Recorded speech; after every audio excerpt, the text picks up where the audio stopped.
On dit que c'est une femme, mais on la voit pas comme une personne.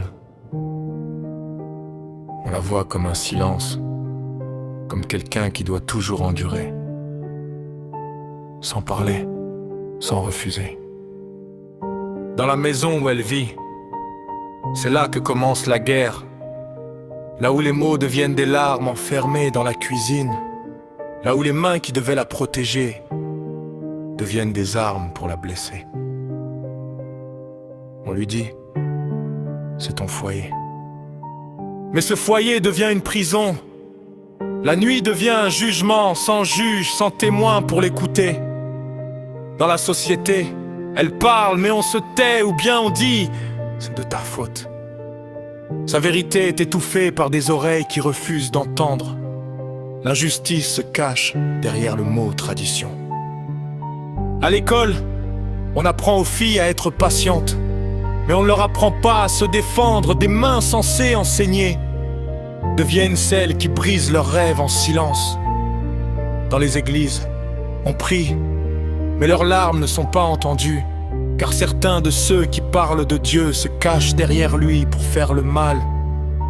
Au travail, on lui enlève la voix, on dit qu'elle n'est pas capable, mais on la désire quand il s'agit de l'exploiter. Sa dignité se vend sous la pression et la peur. Dans le sport, on l'exclut, on dit ce n'est pas pour les femmes.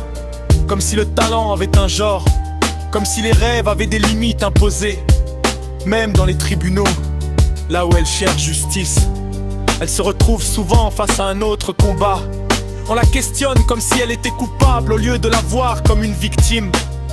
Dans les pays, on parle d'elle avec de beaux discours, mais dans la réalité, on lui refuse ses droits. Sa voix reste en bas, comme si sa vie valait moins que celle des autres. Mais aujourd'hui, je vous dis, cette femme n'est pas faible. C'est un cœur blessé, mais toujours vivant.